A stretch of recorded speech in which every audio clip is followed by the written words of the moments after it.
أعوذ بالله من الشيطان الرجيم شهر رمضان الذي أنزل فيه القرآن هدى للناس وبينات من الهدى والفرقان فمن شهد منكم الشهر فليصم ومن كان مريضا أو على سفر فعدة من أيام أخر يريد الله بكم اليسر ولا يريد بكم العسر ولتكملوا العدة ولتكبروا الله على ما هداكم ولعلكم تشكرون رب اشرح لي صدري ويسر لي أمري واحلل عقدة من لساني يفقهوا قولي الحمد لله والصلاة والسلام على رسول الله وعلى آله وصحبه أجمعين أما بعد Assalamu alaikum wa rahmatullahi ta'ala wa barakatuh. What I'm going to try to do, inshallah, is over the next few nights just give you short reminders from the ayah of Ramadan. There's only one ayah of the Quran that explicitly mentions the month of Ramadan, and that belongs to Surah Al-Baqarah, and it's a rather long ayah. It has many phrases in it. So each phrase has some lessons to teach us, and I'll try to highlight some of them in these short reminders over the next few nights, inshallah, just to get us into gear for what's coming, inshallah ta'ala. May Allah accept the coming Ramadan for all of us and have us reach it and have us make the most of it. So we open with this first phrase, شهر رمضان الذي أنزل فيه القرآن. The month of Ramadan, commonly translated the month of the Quran, is the one in which the Quran was revealed. The first thing I'd like to highlight from a language point of view is the Arabs say the best way to say something is to use the least amount of words.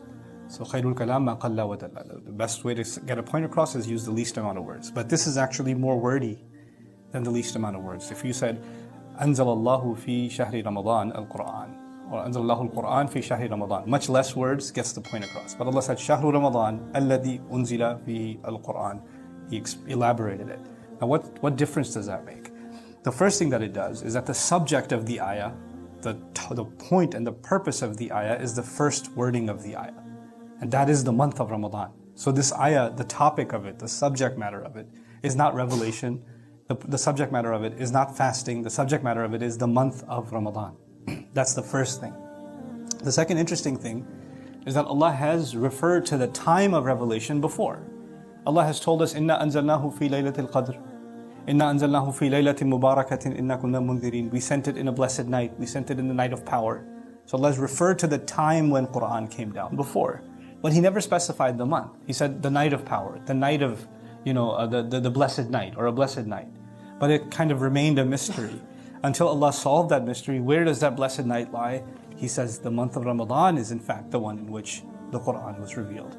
The words fihi for grammar students is actually muqaddam. What that means is especially and particularly in this month, highlighting the role and the importance of this month. Now just a few interesting things.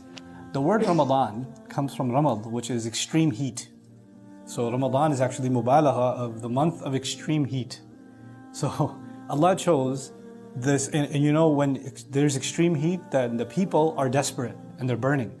And they're hoping for rain to come, relief to come. And it's actually that kind of an imagery, beautifully, about the month of Ramadan. This is a month of extreme heat, extreme discomfort, and Allah sent relief for humanity. He sent, just like He sends rain when it's really hot, He sent the Quran, in that time. So it's actually this really beautiful imagery captured even from the name of the month of Ramadan.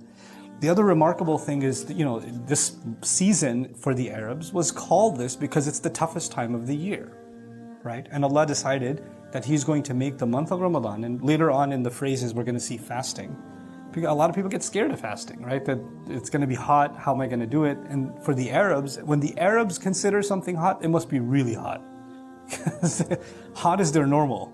So when they say it's extremely hot, then that's just, insanely hot. And then and yet Allah chose that month for fasting. It's almost as though He chose the hardest possible month for the month of fasting. But we'll get to that mystery in a couple of nights, inshallah. What I wanted to highlight today is Allah says that the first thing and the most important thing you need to know about this month is that Quran came down in this month. This month is important because this is the month that Allah gave relief to all of humanity, that Allah Azza wa Jal decided to speak to them for one last time, directly to all of us. Allah Azza wa Jal gives us guidance in our personal lives, but this is one message that is relevant to every single human being, directly from Allah, from now until the last human being that walks on this earth. And he decided that that conversation from Allah, that final conversation from Allah, that should be recited and heard over and over again, should be sent down in this month. What does that tell you and me? That tells you and me that this is the month to connect with the Quran. This is the month to have a real relationship with the Quran, a real conversation with Allah after hearing what He has to say to us. What He's gonna have, what He's gonna tell us. The word Quran, as opposed to kitab, kitab means book. Quran actually means recital, or something that is read out loud.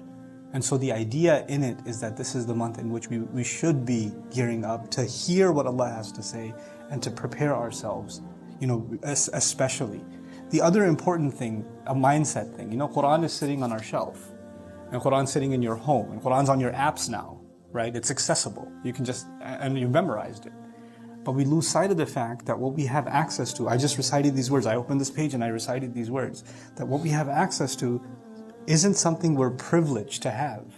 This came down from a very long distance, so you and I could have access to it. And we were privileged to have this access in this month. You're supposed to almost take a step back and in your mind have a reorientation. I'm reciting something that traveled across the 7 heavens from Allah, so I could read what He has to say, or I could listen to what He has to tell me. Like there's a sense of appreciation. Like to give you an analogy, if you have something at home, something sitting around at home, you don't even think twice about it. But if you see a new package, unopened, right? And it's international wrapping, and you could tell there's stamps like whoa, what is this? What is that? Like you have this came from somewhere far. This must be really important.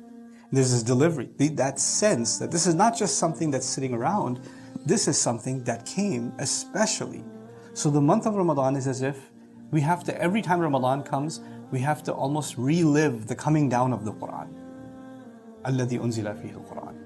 It's remarkable to me also that in this ayah, Allah did not say that He sent it down. He said the Quran was sent down. That's the last thing I'll share with you for today. That the Quran was sent down. Let me compare the English. If Allah were to say, Allah sent the Quran down, He mentioned Himself. Allah sent the Quran down. And if He says the Quran was sent down, then He didn't mention Himself. That's the passive form. The Quran was sent down. When the passive is used, you don't mention the doer, meaning Allah is not mentioned. And the reason to do that in language is to focus on the object. The object becomes the subject. The object itself becomes the subject. So this is a way of highlighting the special awe we have to have of the Quran literally being sent down in this month. And that's captured also in the passive form, الَّذِي أُنزِلَ فِيهِ الْقُرْآنِ. So the first and foremost, psychologically, when we think of the coming of Ramadan, obviously we're thinking of fasting. Some people are thinking of, shopping. Some people are thinking of cooking and, iftars and socials and all this other stuff. These are the things that are associated with the month of Ramadan, all good. But you know what we lose sight of? Quran. And what we do with Quran, unfortunately, is that we reduce the Quran to just recitation in this month. Just listen to recitation or recite in this month. Both of those are extremely important, but the Quran didn't come to be recited. The Quran came to be understood. The Quran came with a message. The Quran didn't come for sounds. The Quran came for a message.